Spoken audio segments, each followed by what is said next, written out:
Okay.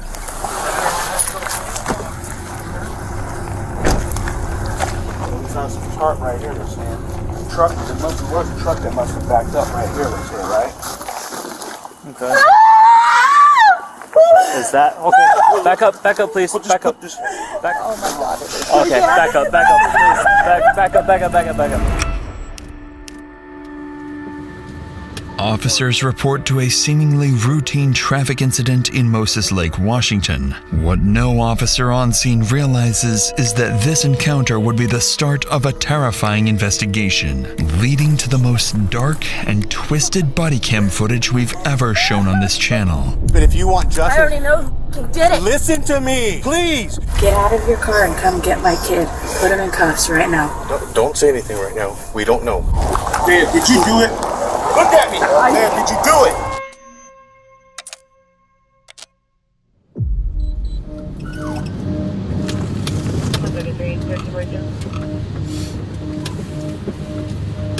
It's an early Sunday afternoon on November 3rd when officers patrolling downtown Moses Lake identify a truck matching a stolen vehicle report logged just hours earlier. Multiple police units have been dispatched, more than typically assigned to a stolen vehicle report. Almost as if, from the very start, police somehow knew this vehicle theft report would soon unravel into something much worse.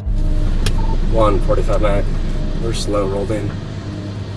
Parking at Porterhouse. Inside the vehicle is 27-year-old professional athlete Isaiah Thomas, the former A-star wide receiver for Eastern Oregon University, who's currently armed with a weapon. Whoa. Dude, bro. Hey, go and get out of the car. Get out of the truck, please.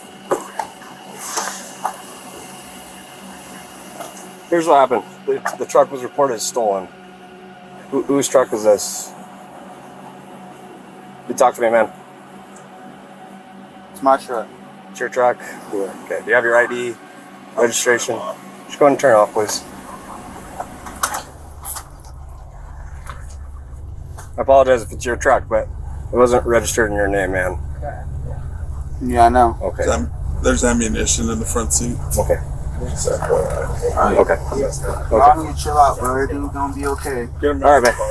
Just come on and step out of the car, okay? The ammunition on the passenger seat suggests that Isaiah might be carrying a weapon. The officer quickly realizes that this encounter could escalate at any moment, so they swiftly order him out of the vehicle, only to uncover something interesting about his identity. What up, Greg? What's up, man? Alvarado? Yeah, how you doing, Isaiah? Another day. Another day? Okay, don't come here. Don't reach for anything. They're gonna detain you right now? No, bro. Okay, Okay. make sure you don't have any weapons on you, okay? I do got a weapon on me. What do you have? I think I got a knife right here You in have a my knife? pocket. Yeah. Pocket knife? This one? That's it? Okay. Gotta take a seat home. I want a lawyer so bad, bro. Okay. It's ridiculous how bad I need one, you know? I hear you. You knew you. Yeah, so I went to high school with him. He was a star athlete, man. Then they started talking. It was kind of weird. Yeah, that. It turns out Officer Alvarado and Isaiah went to high school together, and Alvarado recalls Isaiah as a standout football player who went on to compete at the college level. But now in front of him was a disoriented young man, barely able to focus and answer their questions in a stolen vehicle. A stark contrast to the athlete Alvarado once knew. In reality, there is a very good reason for Isaiah's odd behavior. One that Officer Alvarado will soon understand, as within minutes, Isaiah and his family will be at the center of a murder investigation, with only one question left unsolved. For now, officers decide to contact Isaiah's family to inform them of his recent actions and detainment. They quickly get his family contact details and call his mother, 47-year-old Cassie Thomas. However, the information Cassie provides shifts the course of the investigation in an unexpected way. Hello? Hello, this is Officer Alvarado with the Moses Lake Police Department. I'm trying to reach Cassie. This is she. Hey, do you have a son, Isaiah? Yes, I do. We had a call earlier about him being in someone else's vehicle. he's in a truck now, a gray Chevy Silverado. Okay. We're trying to figure out if this is his truck or not, because he's saying it is, but the person that called about him said that he stole the truck from another neighbor. No, that's his and his grandfather's. Okay, who's his grandpa, if you don't mind me asking? Richard? Yeah, he probably let him borrow it. He's staying with his grandfather right now. What's the address? 430 Dale. Yep, that's where the truck was taken. Okay, that's weird. Yeah, no, that clarifies something, because we thought potentially this truck might have been stolen, so we were trying to figure it out. No, I'm sorry about that. No worries. At this point, Officer Alvarado begins to realize the mistake they've made. Now it makes sense why Isaiah immediately asked for a lawyer. He was being accused of something he clearly didn't do. As Officer Alvarado continues speaking with Isaiah's mom, he decides to ask about something that's been worrying him since the very moment Isaiah stepped out of the truck. I went to high school with Isaiah. He never really like this. Is everything okay? It should be. He should be fine. Okay. He just seemed a little bit off to me when he was talking. Well, probably because he's being accused of something he didn't do. So. It's his grandpa's truck. He lives at 430 Dale. But thank you for answering my phone calls and my questions. It actually helps out a lot. Okay. All right. Okay. Thank you. Thank you. Bye. Bye. Officer Alvarado doesn't know it yet, but his suspicion that something is very wrong with Isaiah isn't far from the truth. Still, with no evidence tying Isaiah to a crime, they have no choice but to release him. But as he walks away, Officer Alvarado follows him, hoping to reconnect with his old friend. Alright, bro. Let's walk over to the front of your truck real quick. I just want to tell you something with that right now. I know you don't want to talk about this, but it's cool. You don't have to, okay? So, you alright, man? You like off the books, do you want to talk about anything? Because I'll turn off my camera right now. We can have a conversation, bro. Like, it's just like we're at a time right now, bro. Yeah? It's a time in everybody's life, bro, where they just need to, like, really reevaluate what's going on, you know? Yeah. If you need anything, please, don't hesitate to call. I'll sit down and have a conversation with you, bro. For sure. Alright? Yeah. Take care. To Alvarado, it seems Isaiah wants to say something, but he just can't find the words. For now, Isaiah gets into his truck and drives off, unaware that this won't be the last time today he'll be accused of a crime. Dispatch, can I help you? I was wondering if I could speak to somebody about missing person. In Moses Lake? It's my father. Nobody's seen him. Yes, Moses Lake. Okay. And his first and last name? Richard Andrews. And what is his home address? Is it the 430 Dale? Correct. All right, Kelly, I've got this report started. I'm going to hand it over to the officers. I just need you to try to find a recent picture of him.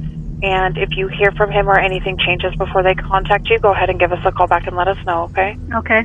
On the phone is Kelly Kirkendall, reporting that her father, 75-year-old Richard Andrews, mysteriously vanished. Officers are sent to his address, and minutes later, they arrive to investigate. Hello. Well, I'm doing better than you guys. How's it going? How are you? Carmen. Carmen? All right. You know me. Let me just talk to you. Waiting for Sergeant Rodriguez are Carmen, Kelly, and Cassie, daughters of Richard Andrews, the missing elderly man. As he begins speaking to them, hoping to learn more about their father's disappearance, a familiar face steps out of the house. So, we have no idea. The neighbor talked to my husband. This is my husband, Mike. Hi, Mike. I'm sorry. He hasn't seen him in a day and a half or so. I haven't seen him longer than that, but his phone's been ringing. His sister's called. Nobody knows where he's at. So. Okay. And is this normal? No. What's wrong? Okay. What's that? Nothing. Do you know where is it your grandfather? Yeah, it's my grandpa. Do you know where he's at? No, I have no clue where he's at. No. He didn't tell you anything where he was going? Did you see him leave? No. So basically what I did see was him talking to somebody out here. He was kind of like parked a little farther out.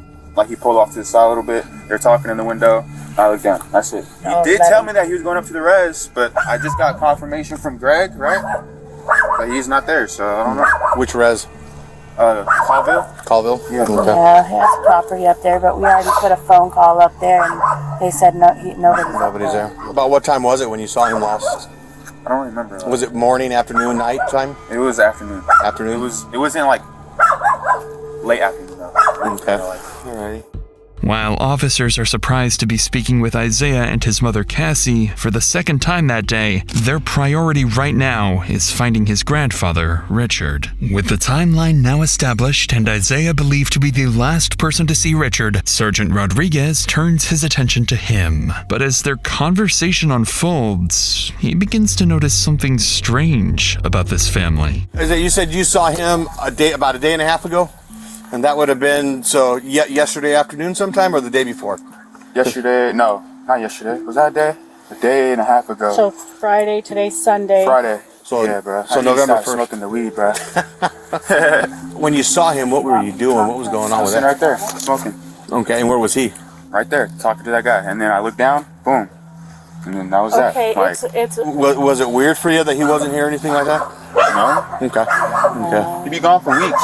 Yeah. Oh, because he has his property. He'd be gone for weeks at a time. No one would be hearing That's from him. why he's tripping. Why are we tripping? Yeah, bro. Y'all. But the only thing that's weird is that he left his wallet here. That's the only weird thing that got me. Okay.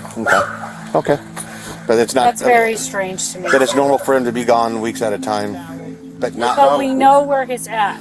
Usually down at the Colville. Yes. Okay.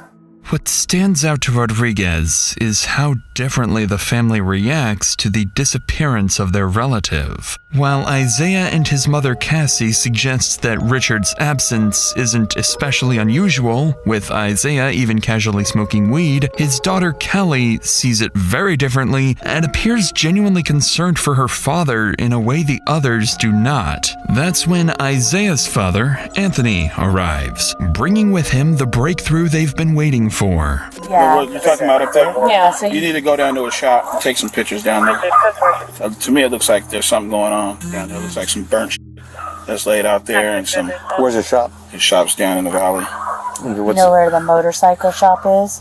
That's just, if he's not here, he's usually down there. Oh, I got you. That's something. Do you think something else is going on down there? No. I'm just saying that if he's not here, he's down there. No, he's asking. No, what I'm saying is that's something that was out there. It looked like there's some burnt up shit out there that's never been there. I don't know the actual address. What's Carmen's address? A day and a half ago. He's already out. Bro, why y'all keep all in? No, bro, Y'all pissing me off, bro. Hey, you're pissing me off too. Everybody pressing me like I.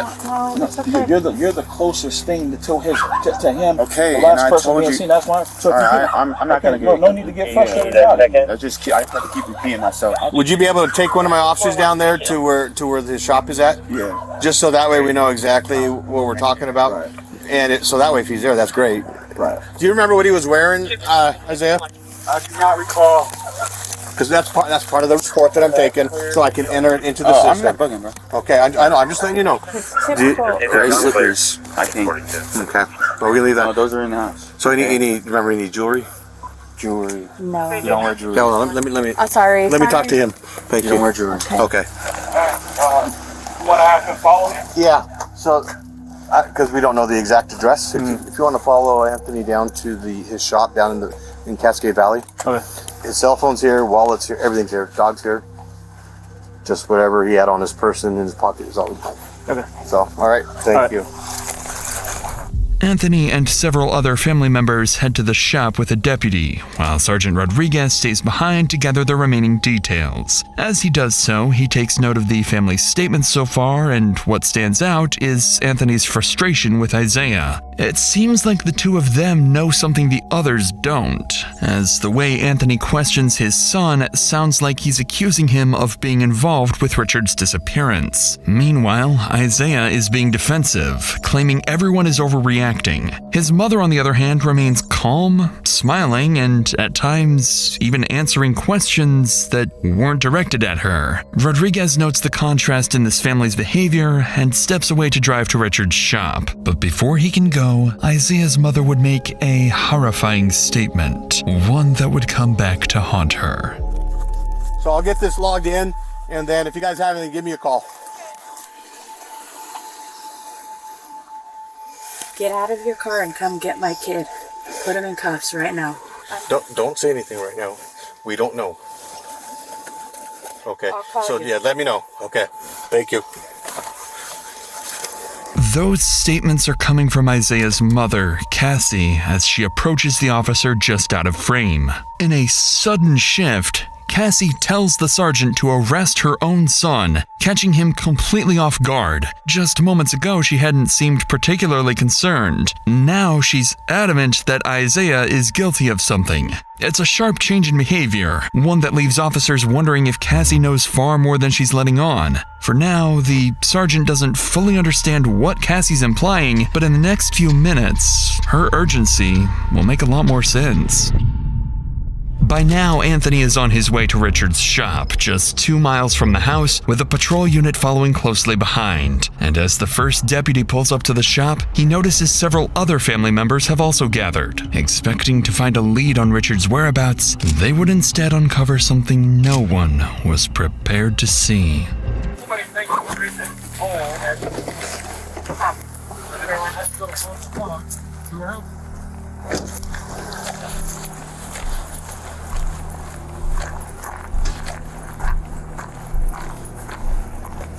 Looks on some chart right here. They're saying truck. There was a truck that must have backed up right here. They're saying, right? Okay. Is that okay? Back up, please. Back up, please. Back up, please. I want to see. I want to make sure. Back up. Hold on. I don't see anything. And you caught him. Him, calm down. Oh my God. Okay, back up, please. Back up. Okay. Ma'am, can you come this way, please? Ma'am, can you come this way, please? Ma'am.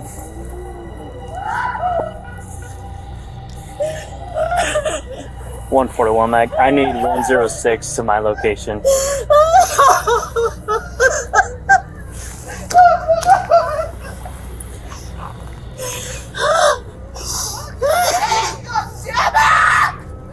Okay. Ma'am, can you take her over there, please? Please. This is now a crime scene. We need to Yes, I know. I'm trying to get her. Okay, I know. Oh, Kelly.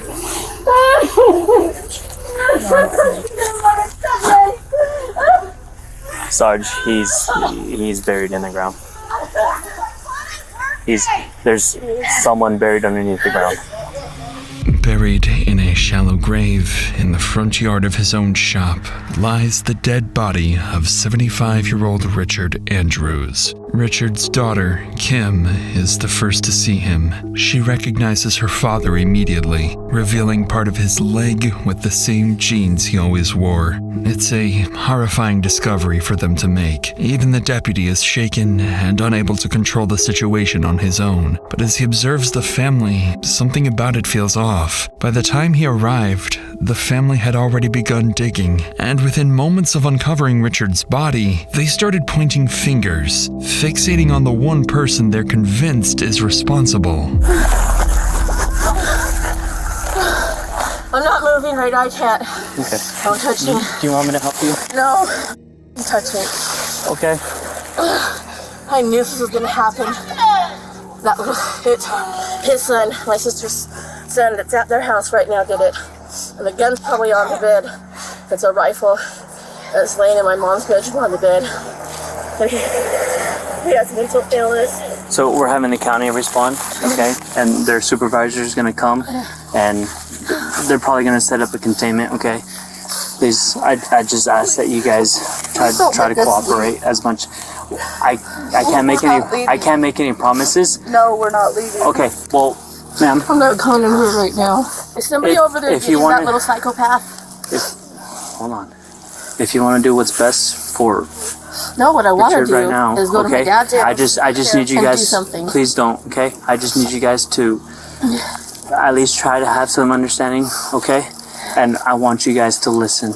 To the officer's surprise, Kim doesn't hesitate to blame her nephew, Isaiah, despite there being no direct evidence linking him to what happened here. Shaken and unsure how to handle the situation, the deputy allows the family to remain at the crime scene even after the body is discovered. Then, 2 minutes later, Sergeant Rodriguez finally arrives, stepping straight into the chaos. He tries to regain control of the situation, but it doesn't take long before he loses his patience. Where are they at? He's under there. Okay, we didn't touch it, did we? They touched it when I was coming up here. They were touching it. Ma'am, let's get away, please, ma'am. Ma'am, we need a preserve, okay? Come on. Come on, we need to make sure that we do this, okay? I'm right here. You want my hand? No. Okay, I'm sorry. Yeah. Stand over here, please. We have any cards? And then it looks like there's some stuff burned over. Okay. Yeah, we need everybody, please. We need everybody back, please, okay? Ma'am, we do need everybody out of here. If you want, we need to preserve this, okay? I get it, you're upset. But if you want justice... I already know who did it. Listen to me, please. I know you know. Yeah. We need other things to make this work. Please. Despite Kim's certainty, officers aren't yet convinced that Isaiah is their killer, because as they inspect the scene closer, something else stands out. Something that starts to point to someone very different. Burnt debris is scattered across the grass, clear sign that something had been intentionally destroyed. But the cover-up goes even deeper. The section of lawn where Richard was buried had been cut out, replaced, and even watered afterwards, an effort to make the yard appear completely untouched. For investigators, it's still unclear whether Richard was murdered here or only his body was dumped. To find out, they need to search his shop, standing just a few feet away. Sheriff's office, make yourself known. Come out with your hands up. Police, anybody in here? Sheriff's office, come out with your hands up. Make yourself known. Yeah, I'm gonna go right. You cover left. Yep.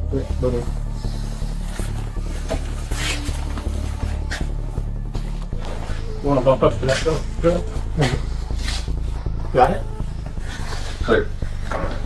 Up ahead is Richard's shower, and strangely, the deputy notices it appears to have been recently used, suggesting the killer may have been here only minutes earlier. Officers then continue clearing the rest of the shop, finding no signs of a struggle. Nothing to suggest Richard was killed here, so they shift their focus to securing a search warrant for his house, a search that would end very differently.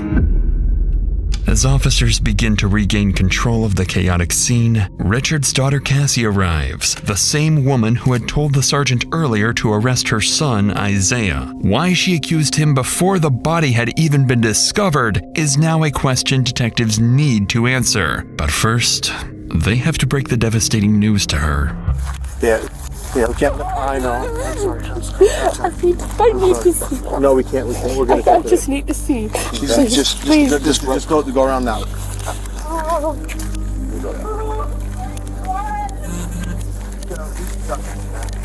That's gonna be his, but the family members are the ones driving it. So. No. Please, let me see. No, you can't go. Now you can't. Listen, you I can't. just gotta see. Anthony, we can't cross. Okay? Look over the I know top. I'm not gonna go across the line. She just wants to look over the line. She won't go past the line. I'll make sure. Look by the door. Please. By the door. By the door. Okay. Naturally, Cassie is distraught, not only because her father is dead, but because she suspects her own son may be responsible. For now, officers continue securing the scene and prepare to send Richard's body for autopsy. But as they do, they begin to overhear the family frantically talking amongst themselves, and what they're saying would suggest the situation is only escalating, because someone else might be about to get hurt. Right, we have one that's confirmed in a shallow grave. Do not start talking, please. Don't say anything. Just be quiet, please. You know what's going on. Anthony's over there already. I get it, but we need, I've heard everybody, but we need things to figure out. 106 Mac, we need units down at 430 Dale. Ma'am, please. I can't get out. You guys are behind me. We're going to have to leave the truck here for now. 29 Please. The hell, where am I supposed to go then? I just want you to walk that way, please. 145 background clear. Hey, David. And there's 106 name. 106 Mac. I have the father heading down to 430 Dale, and possible suspect is there, and it might not be good. According to Carmen, Anthony is furious and already on his way back to the house, convinced his own son Isaiah is responsible. He's just seen the body of his father-in-law buried in the ground, so what he does next is completely unpredictable. Multiple units are quickly sent to the house, racing to get there before Anthony confronts Isaiah. Minutes later, officers make it to the house just seconds ahead of Anthony, who is right behind them, along with the rest of the family, all demanding answers.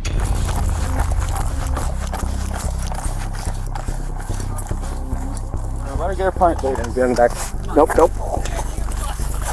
Just stay back. Stay back. Stay back. Did you? Back up. Stay back. Go back now. No, come on. Did you, Isaiah? Nope. Need you guys to stay back, okay? Please.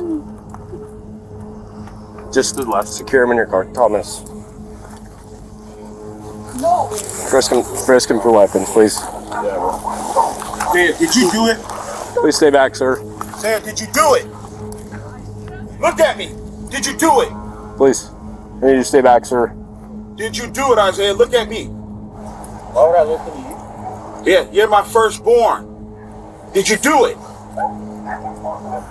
There. One more time. No, bro. Oh, I'm sorry. That's not the Where's my lawyer? Alright, just go ahead and get in here. Have him take a seat.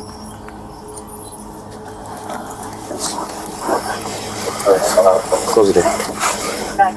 Here's the deal. That's family. Okay. One of their family members on deceased, right? Yeah. So they came down here to confront him because they think he did it. Yeah. The only reason he's in cuffs right now is we don't. I thought he was like the suspect. No, we don't have BC or reasonable. Right now he's in there because they think he did it. We need to keep them separated. Okay? Okay. Got it? Cool. For the second time today, Isaiah is accused of a crime. Only now it's something far more serious, and the accusations are coming from his own family. They stand by, watching as he's taken into custody, convinced the case is now solved. But what officers are about to uncover would complicate everything, revealing that no one in this family can truly be trusted.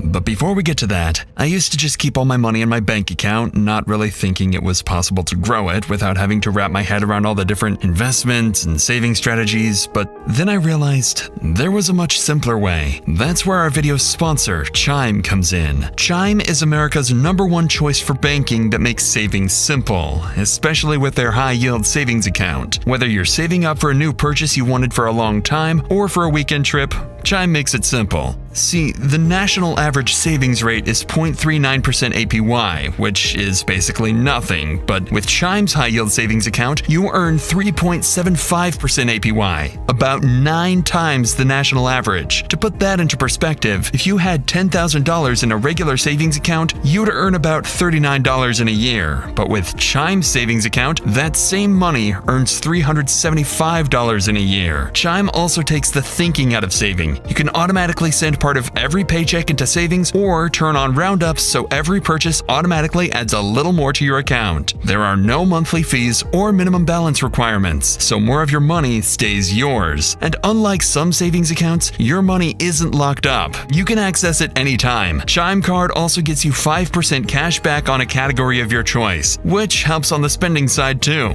And you can switch your category every month if you want. Right now, Chime is offering a $200 bonus when you open a new Chime checking account through my link, chime.com/DrInsanity, or just click the link in the description below, or scan the QR code on screen. With that said, let's get back to the video. While Isaiah is transported to the Grant County Jail on probable cause, police continue speaking with the rest of the family. But by now, Richard's daughters are too shaken to talk. So investigators turn to his son-in-law, Greg, one of the first to discover the body. And they're about to learn that he has vital information that would begin to piece together this meticulous murder. So let's start from the beginning. How do you know the guy who works on the shop out here? Richard is my father-in-law that I married one of his daughters last year. Okay, so he is your current father-in-law. He is my father-in-law, and we Okay. live across the street. Okay, so you're pretty close with him. I was very close to him. Okay, what do you think happened? I think that there may have been some type of transaction at Richard's house with Isaiah. I don't know exactly the full details of what's going on with him, but I know he's been having issues, paranoia issues, and things of that nature. What do you mean by transaction? Like an altercation? Yeah, what I think is Richard's, he's old school. He's not into the whack of tobacco or the marijuana. And I think maybe he confronted him. Somebody said something about the tarp that you saw. Yeah, I had a tarp. We had a tarp at the house. And I'm not saying that's the actual tarp, but I know that it was a brown and gray tarp. That you had at your house? That we had at our house, and it was sitting right there and really by my truck, but where the barbecue is and stuff, and I haven't seen it, so I don't know if it blew away, I don't know, but it was missing. And sure enough, when the family began digging, they discovered Richard's body had been fully wrapped in a brown and gray tarp. With that tarp belonging to Greg, it now raises two possibilities. Either he just incriminated himself, or whoever did this used it specifically to frame him. And Greg has his own theory about who may have set him up. Isaiah's been acting pretty strange lately. You've met Isaiah? Yes. Has he ever been to your house? Yes. Okay. And the last time he was there, he was super paranoid about everything. Does he drive Richard's truck very often? Everybody drives Richard's trucks often, to be honest with you. Okay. People drive them all the time, but I do know that Isaiah was pulled over today, I want to believe. Yeah. In Moses. You had mentioned seeing tire tracks, is that correct? Correct. Going into the grass. Going into the grass. Yes, sir. Tell me about these tire tracks. I seen what appeared either somebody was backing in or somebody had turned to the right, I believe. Okay. And I seen the tire mark going into the grass, and I seen, that's when I seen it, and then I noticed the hose and everything, like I told you. Is it common here on the property for vehicles to go into the grass? Negative. He never goes on that grass. According to Greg, Richard's truck was shared and often driven by multiple members of the family, which immediately complicates things, as the tire tracks officers identified at the crime scene no longer point to a single suspect. But just as leads begin to run dry, officers would learn that the search warrant for Richard's home has finally been approved. So detectives quickly wrap up their interview with Greg and head straight back to the house. The moment they step inside the home, the detectives notice a strong scent of bleach in the air. All surfaces have been wiped down, and inside there are clear signs of a cleanup job. Detectives know they're dealing with a methodical killer, possibly more than one, but even then, they would overlook something critical. When detectives inspect the house more closely, they notice spots of blood on the back door handle that had been missed. Their first real piece of evidence tying Richard's house to his murder. And then they stumble upon something even more significant. A knife hidden in the living room, still in its sheath, marked with visible red stains. Whoever tried to erase what happened here didn't manage to get rid of everything. With the scene processed, all evidence sent for forensic analysis, and the family dispersed, the focus now shifts to the man back at the station. Since his arrest, Isaiah has refused to cooperate, but now as officers return to confiscate his clothing, they're about to discover the most crucial piece of evidence may have been right in front of them all day. Okay, Mr. Thomas, can you take off your shoes?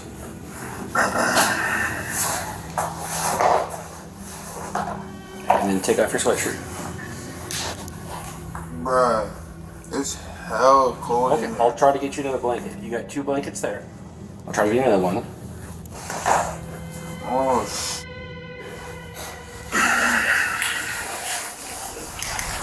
officers hold up Isaiah's shoes, they notice they're covered in dirt and possibly dried blood. It's the first and only detail that could place him anywhere near the crime scene, but it's far from definitive. With the day coming to an end, investigators finish processing their findings and prepare for tomorrow, hoping they'll finally be able to answer what really happened to Richard. As for Isaiah, by continuing to refuse to speak, he has effectively handed his fate over to his family, who have already begun forming theories and accusations, with even the closest relatives ready to completely turn on each other. The next morning, after nearly 12 hours of detectives digging through the family's past, troubling rumors begin to surface alleging Isaiah might have been involved in an old cold homicide case that remains unsolved to this day. Detectives also hear whispers that Isaiah's own parents may have helped cover it up, and may have even known what happened to Richard long before anyone else. These are serious allegations that detectives will need to explore carefully, but right now, their immediate priority is uncovering what truly happened to Richard and who's responsible. To do that, they begin calling family members into the station for formal interviews. The first to arrive is Isaiah's father, Anthony. Among many other details, detectives need to address one critical question. Why was he so quick to suspect his own son? Was it simply a gut feeling, or did he know something no one else did? Oh, I think it was a week ago, right? When it was the week before this incident happened. And Kim is like, you guys need to come down there. And Isaiah's acting crazy.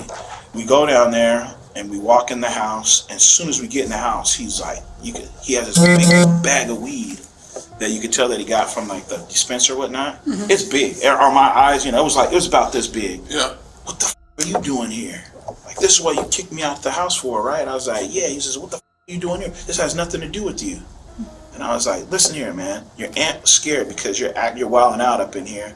So then I'm looking at him, and he was like, say I'm lying, say I am. He's got a butcher knife like this, and he just like it, but he's like crying, say I am. And say this, if he had got me, it would have been all of us, So I just said, I'll leave.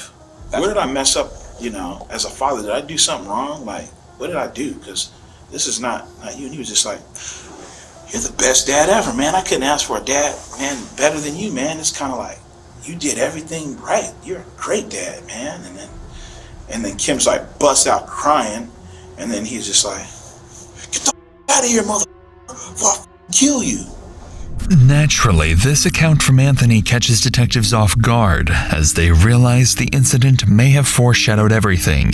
So they pause the interview and look into it, confirming that it did in fact occur. 1 week earlier, police were called to Isaiah's aunt Kim's house after reports that he was experiencing a manic episode. And as detectives review the body cam footage of that incident, it quickly becomes clear why the entire family believes he did it. Please don't shoot, just tase the f out of him. He's got a knife. He's got the knife with him? Yeah. Okay, That's my husband. Okay. That's our oldest son. Okay, what's his issue? Like, is he? Do you guys want to just stay out here? I know he's your son, but we just don't know what the situation is, right? Isaiah, do you have a knife on you? Do you want to go down to the ground just to verify, man? Hey, Isaiah, we're gonna put you in cuffs, but it's just for our safety, okay? You're not under arrest. We just want to make sure you're okay? You want to go down to your knees, man? Jeff. Good. Put your hands behind your back, man. Can you put your hands behind your back? Again, you're not under arrest, okay? Just doing this for your safety. This is recording? Yeah, you're being recorded on the camera right here. So, is it supposed to be red when it's recording? Yep. See how it's blinking red? Oh, okay. Yeah.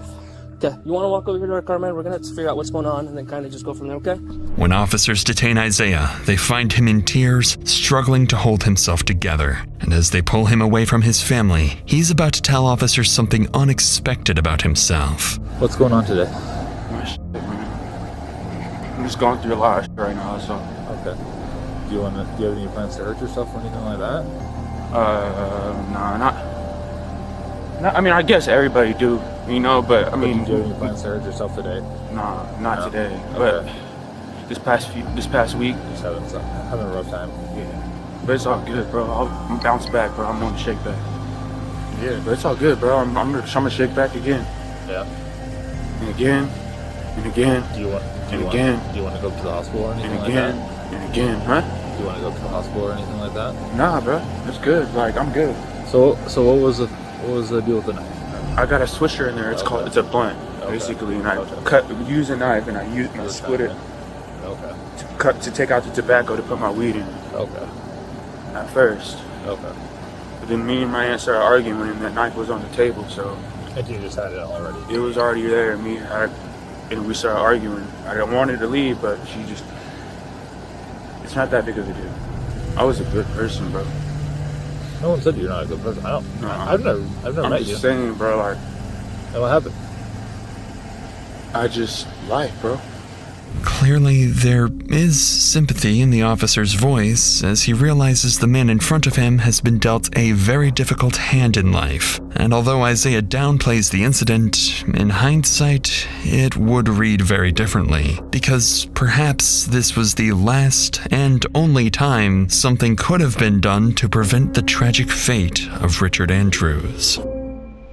After analyzing the incident and forming a clearer picture of Isaiah, detectives return to finish their interview with Anthony. Through his account, it becomes clear he believes Isaiah's issues stem from two factors: prolonged marijuana use and repeated head trauma from his time as a wide receiver, a position notorious for heavy hits and brain damage. Anthony also goes on to clarify crucial details about his son's mental state, making it evident that his initial suspicions of Isaiah were rooted in his son's increasingly unpredictable and volatile behavior. So with Anthony's perspective now on the record, the interview comes to an end and detectives move on to Richard's daughter, Kim, the person who found the body. Kim goes on to explain why she immediately suspected her nephew Isaiah, pointing to his history of violent psychotic episodes, including pulling guns and knives on family members, as well as his white vans covered in dirt, something she says is highly unusual for him. Notably, she ends the interview by saying she fears that if Isaiah is ever released, he will do it again. With the case against Isaiah growing stronger by the minute, detectives then shift their attention to two more family members, Richard's daughter Chrissy and her partner Floyd. Unlike everyone else, these two family members are about to become Isaiah's best and perhaps only chance of shifting how detectives view Isaiah's role in all of this. It's hard to kind of start this off, but as far as it would have been your father, right? Yes. So I find out that they find my dad buried in the back of his shop. I already knew. I told them, why are you letting that motherfucker stay at my dad's house? You know he's gonna kill him. So I know you have questions for me, and then obviously I have questions for you, and I think they're both geared around the same. When I got there, bro, it was weird. Weird. And I'm like, man, something's not right. So I left, and that's when I told her and explained it to her. I even knew something was wrong before you had this episode. I said, something's not right with this kid. Hey, you guys might want to be careful. Sure as soon as we leave, all hell's break loose. Explain to me now the background, how you knew something weird was going on with Isaiah. Because prior to this, he was staying with us. And I'm not exactly sure what happened, but he starts a confrontation with my son. He pulls out a pistol from his drawers. Isaiah, okay. Sets it down. I got back hold of my sister Cassie, and I said, you know that boy is sick. He's beyond therapy. He needs fucking help. Like, he needs to be medicated. The thing, like I said, the only thing that just bothers me the most, that kid does not clean at all. He won't even make an attempt. He'll drop something on the floor and just walk away from it and leave it there. And usually I'll even ask, hey, where's Richard? Because I'll say hi to him. But for some reason, it's just the atmosphere was just, I'm like, all right, something's wrong. So I got on the phone with her and I'm like, oh, he's still wigging. He's wigging hard. And I said, your sister's tripping. I said, your sister acting like she's scared to death. Well, she knows he goes through his episode. Of course he's scared. I'm like, okay. It's when after we found out what really happened, is that she knew what he did. At this point, detectives begin to realize Chrissy and Floyd aren't just angry at Isaiah, they also hold his mother accountable. And the couple's suspicions align with detectives who still can't explain why Cassie asks them to arrest Isaiah before the body was even discovered. So with all of this in mind, detectives would ask them both point blank who they believe is truly responsible for Richard's death. So I'm on the same page as you. You guys believe that Isaiah's mom knew that she had knowledge of it. Richard. She had to have knowledge of it. I mean, that kid wouldn't have cleaned. That kid wouldn't have done none of that because he ran over to the neighbor's house and tried to take their car. Did you guys get that information? Yeah. Yes. All right. So he's sporadic. He's not cleaning. He's trying to get off. He's trying to run off. He's trying to do whatever he can do to get out of the situation. He's not thinking about cleaning. He's not thinking about picking this guy up and putting him in the back of a truck and burying him. And then go down to the valley to go get a tarp, then go back up there in her dad's truck and they see it and go back up to the house and wrap him in the tarp and then come back and down to the valley, which is across the street from her sister's house, and bury him in his auntie's house. When you said that you believe that she knew, do you believe that she helped cover the body and cleaned up? I can't go that far. Okay. I can't go that far because he doesn't have that mentality. At the end of this conversation, if she's not arrested by then, I don't know what to tell you guys, but she didn't sort it up like per se, like, oh, Isaiah is going to do this. And she manipulated the situation to her advantage. She knew what her son was capable of. She knew how to get him to that point of manic and psychosis.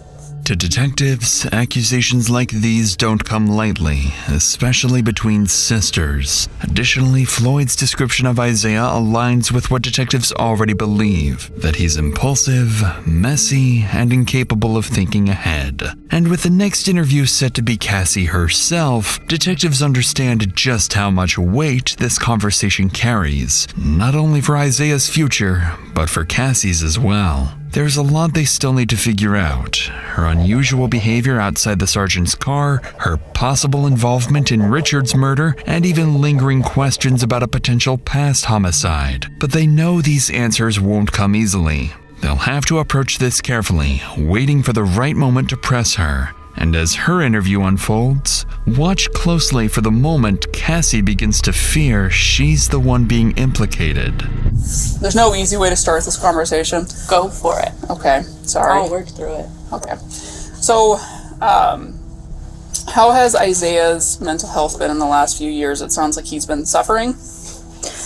The last year for sure. Last year?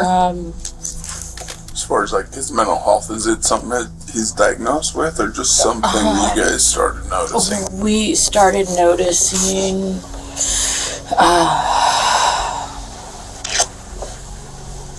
I'm trying to remember everything. October, it was before October of 2023. So back for around I believe that's when he started smoking, and he didn't want to work, he didn't want to do that type of stuff, and we kind of were like, well, he's going through it, you know, he's done playing football, and that's something he's done since he's 5 years old, you know. Big life change. Oh yeah, no school, no schedule, no workout. Clearly, Cassie appears emotional, possibly even carrying a sense of guilt as she speaks about her son.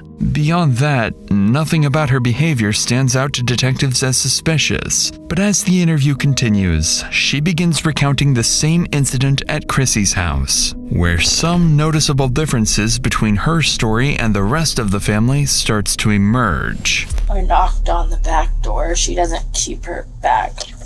She uses it for her front door, but it's just... And I walked in, and my son's sitting at her little kitchenette table there. There's marijuana all over a big bag, some paraphernalia. But he's sitting there with a knife. And I walk in, I was like, hey son, what's going on? what are you doing here? I said, well, what's going on with you? Is everything okay? And he didn't see my husband. His dad came in behind me, and he's seen his dad, and instantly he's pissed. What the are you doing here?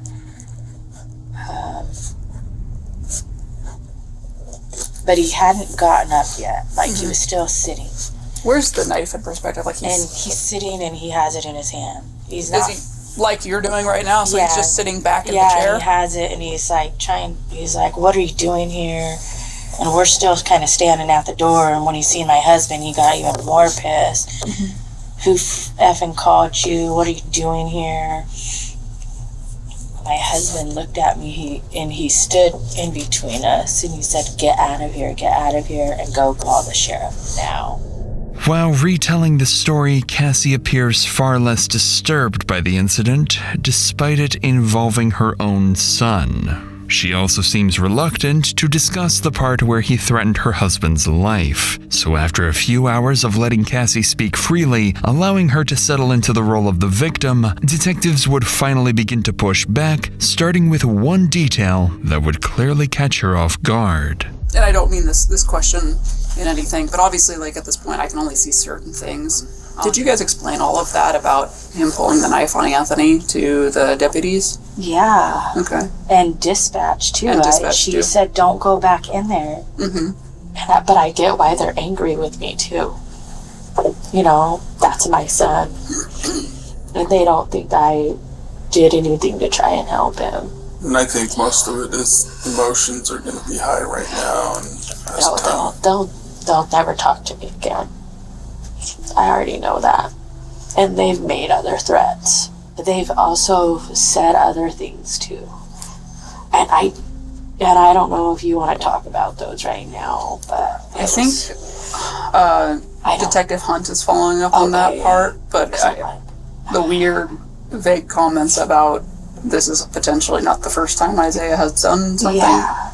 And I didn't hear any of it. I was in the house, but they were really going on. Like, he's done this before, and like killed someone.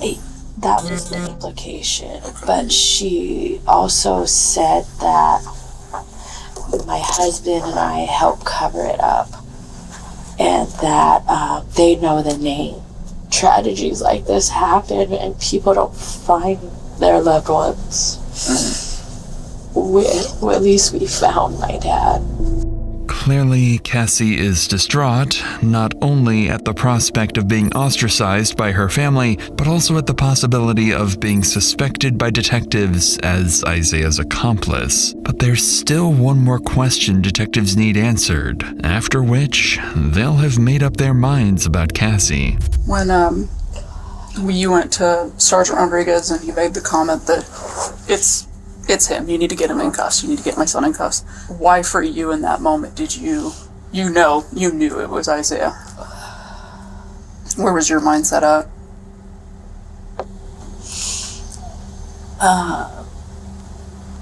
I know I'm asking you to explain like a gut instinct. It's just... I was just the things he kept saying, like, you guys, why are you pressing me?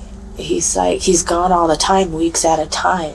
I said, how long has it been since you've seen him? And he's like, a day and a half. So you've got kind of every other family member that's here that's worried and everything like that, and his response didn't seem to match your guys's. Right. You just know. You feel it. It's just like... Then I'm like, he has to get handcuffed. He has to go to jail. You know? I just felt it. And I'm his mom, you know? And I'm not in denial. And I do think, personally, you did the right thing. I think you handled everything as best as anyone could, as best a parent could. And I don't think that me saying that's going to bring you any comfort, but I do believe it.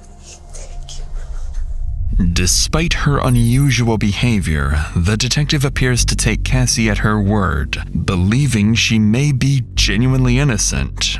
Her family, however, remains unconvinced. After wrapping up this and several other family interviews, investigators find themselves between a rock and a hard place. So far, there's no concrete evidence that Chrissy or anyone else was involved. In fact, at this stage, there's barely enough to definitively prove Isaiah's involvement. So Isaiah remains in jail, hoping that with the right lawyer and no further discoveries at the house, he might still be able to walk away scot-free.